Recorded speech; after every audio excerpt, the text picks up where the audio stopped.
Hello everyone, welcome to class 10th. Today I am continuing the next topics of Political Science Chapter 2 Federalism. And our topic for today is decentralization in India. So today we are talking about what is decentralization. So federal governments have two or more tiers of governments, and we have already discussed that two tiers of government in our country, but a vast country like India cannot be run only through these two tiers. So states in India are as large as independent countries of Europe. In terms of population, Uttar Pradesh is bigger than Russia, Maharashtra is about as big as Germany. So many of these states are internally very diverse.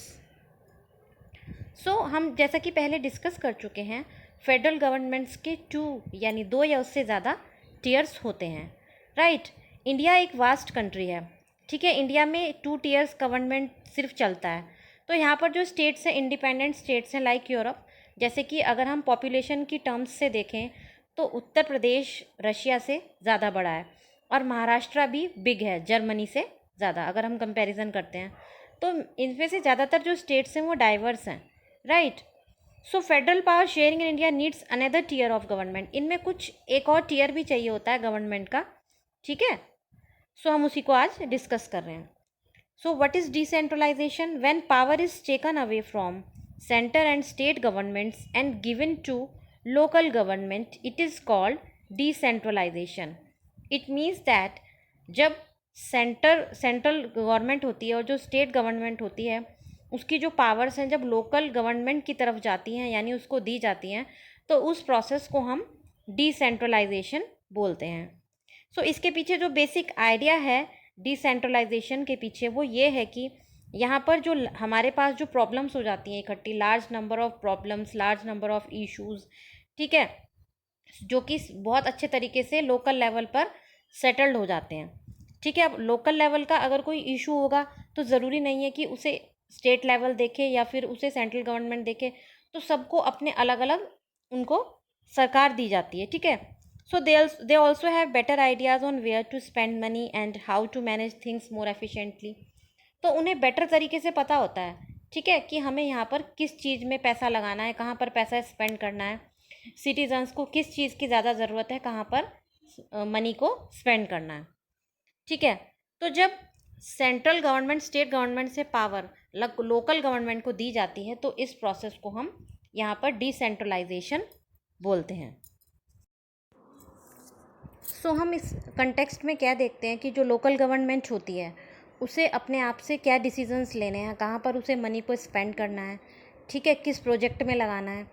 तो अगर मान लीजिए central government को water resources से related कुछ completion करना है किसी प्रोजेक्ट को, तो वो डैम बनवाना चाहती है। अब ज़रूरी नहीं कि रूरल एरिया या लोकल एरिया में ज़रूरी है कि उन्हें डैम की ज़रूरत हो, क्या पता उन्हें और चीज़ों की ज़रूरत हो लाइक इलेक्ट्रिसिटी, ठीक है, इलेक्ट्रिसिटी की ज़रूरत हो या फिर उन्हें रोड्स बनवाने की ज़रूरत हो। तो ये उन पर डिपेंड करता है। लोकल गवर्नमेंट ये अच्छे से हैंडल कर लेती है, अगर उनके पास ये इस तरह के इश्यूज़ होते हैं तो वो खुद ही हैंडल करती है, ठीक है। तो जब लोकल गवर्नमेंट के पास अपनी खुद की पावर होती है तो वो खुद अच्छे से डिसीज़न ले सकती है, right. And this helps to inculcate a habit of democratic participation. Local government is the best way to realize one important principle of democracy, namely local self government. इसी चीज़ को क्या बोला जाता है? Local self government. तो हमें क्या need होती है डिसेंट्रलाइजेशन की? Decentralisation was recognised in our constitution, ठीक है। हमें इसकी ज़रूरत क्यों पड़ती है? क्योंकि विलेज एंड टाउन्स की अगर हम बात कर रहे हैं तो जैसे कि विलेज में पंचायत होती हैं, राइट, म्यूनसिपैलिटीज़, अर्बन एरियाज़ में म्यूनसिपैलिटीज़ होती हैं, ठीक है, तो वहाँ सेटअप होती हैं उनको कोई भी डिसीजन लेने के लिए। But these were directly under the control of state government, और वो डायरेक्टली स्टेट गवर्नमेंट के कंट्रोल के अंदर होती हैं, राइट। सो इलेक्शंस जो होते हैं लोकल गवर्नमेंट्स के वो रेगुलरली नहीं होते हैं लोकल गवर्नमेंट लेवल पे। Local government did not have any powers और रिसोर्सेज ऑफ देयर ओन, उनकी अपनी कोई पावर और रिसोर्सेज नहीं होते, ठीक है। सो यहाँ पर थोड़ा सा डिसेंट्रलाइजेशन के कुछ इफेक्टिव टर्म्स दिए, ठीक है। Next is a major step towards decentralisation was taken in 1992 में कुछ मेजर स्टेप्स लिए गए डिसेंट्रलाइजेशन को देखते हुए the constitution was amended to make the third tier of democracy more powerful and effective. यहाँ पर मतलब कॉन्स्टिट्यूशन में कुछ अमेंडमेंट्स कीजिए, अमेंडमेंट्स मीन्स कुछ चेंजेस किए गए, ठीक है। Now it is constitutionally mandatory to hold regular elections to local government bodies. Constitution में क्या अमेंडमेंट हुआ कि यहाँ पर रेगुलर इलेक्शंस हुआ करेंगे लोकल गवर्नमेंट बॉडीज़ में भी, ठीक है।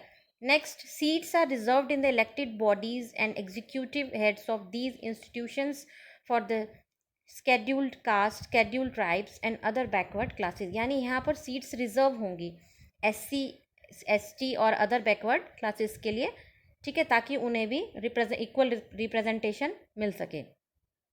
And at least 1/3 of all positions are reserve for women, और कम से कम 1/3 का रेशो होगा यहाँ पर वुमेन्स के लिए सीट रिजर्व होंगी, 1/3 ratio. An independent institution commission has been created in each state to conduct panchayat and municipal elections। और हर स्टेट में एक इलेक्शन कमीशन होगा जो कि उस टाइम पर इलेक्शन के दौरान जो सब चीज़ें होती हैं उसको कंडक्ट करेगा और उसकी प्रोसेस को देखेगा पंचायत और म्यूनिसिपल इलेक्शंस में। And the state governments are required to share some powers and revenue with local government bodies. The nature of sharing varies from state to state। और स्टेट गवर्नमेंट कुछ अपनी पावर्स और revenue किन के साथ share करेगी, local government bodies के साथ शेयर करेगी, right. So rural local government is popularly known by the name Panchayati Raj. तो यहाँ पर जो रूरल लोकल गवर्नमेंट होती है मेनली उसे पॉपुलरली जो उसका नेम है उसे पंचायती राज कहा जाता है। Each village or a group of village in some states has a gram panchayat, और हर विलेज में और एक जो कम्युनिटी होती है उसको वहाँ पर हर विलेज की एक ग्राम पंचायत होती है। This is a council consisting of several ward members often called. यहाँ पे पंच और सरपंच होते हैं जो कि गांव में जो बनते हैं, पंच और सरपंच, जैसा कि आपने सुना भी होगा। So they are directly elected by the adult population. ये डायरेक्टली इनका चुनाव किया जाता है वहाँ के लोगों के द्वारा, ठीक है।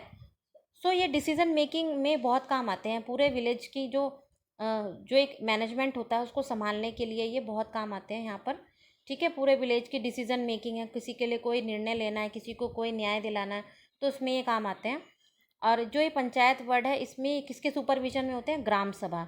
अब ये ग्राम सभा क्या है, ग्राम सभा और जो जितने भी वोटर्स होते हैं विलेज में उनके कुछ मेंबर्स होते हैं, ठीक है। तो वहाँ पर जो भी एनुअल बजट आता है जो कि अप्रूव होता है वो ग्राम पंचायत के थ्रू अप्रूव होता है, ठीक है।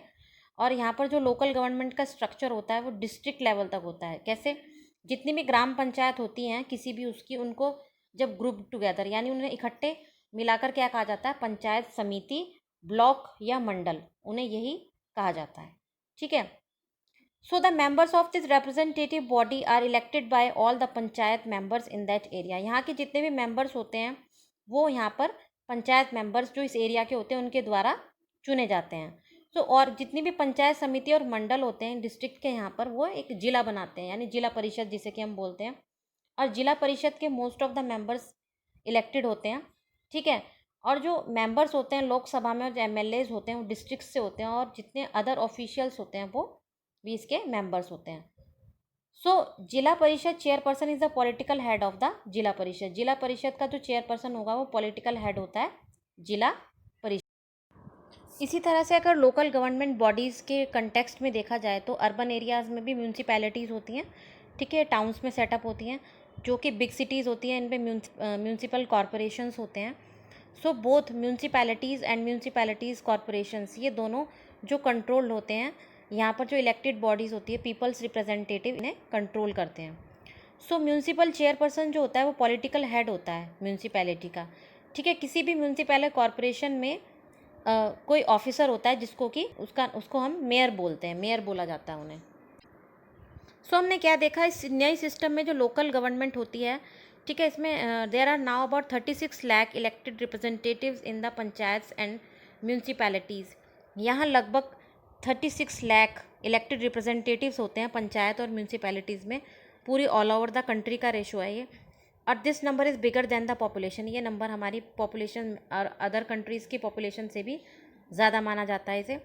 कॉन्स्टिट्यूशनल स्टेटस जो होता है लोकल गवर्नमेंट का उससे हमारी डेमोक्रेसी और डीप होती है और अच्छी होती है, ठीक है। इससे वुमेंस रिप्रेजेंटेशन भी हुआ है, उनको आवाज़ उठाने की आज़ादी मिली है डेमोक्रेसी की वजह से, और एट द सेम टाइम यहाँ पर कुछ डिफ़िकल्टीज़ भी हो जाती हैं, जैसे कि इलेक्शंस जैसे रेगुलरली हेल्ड हो रहे हैं, ठीक है, तो ग्राम सभा रेगुलरली नहीं हो पाती हैं, तो मोस्ट स्टेट गवर्नमेंट्स जो होती हैं ये अपनी सिग्निफिकेंट पावर्स को लोकल गवर्नमेंट्स को शेयर कर देती है। ठीक है, तो हमने इसी बारे में पढ़ा है, अभी इन सभी टॉपिक्स को समझा है, right. So the topic is finished now and the chapter is also finished. So for the next chapter we will meet in the next class. Till then, bye bye.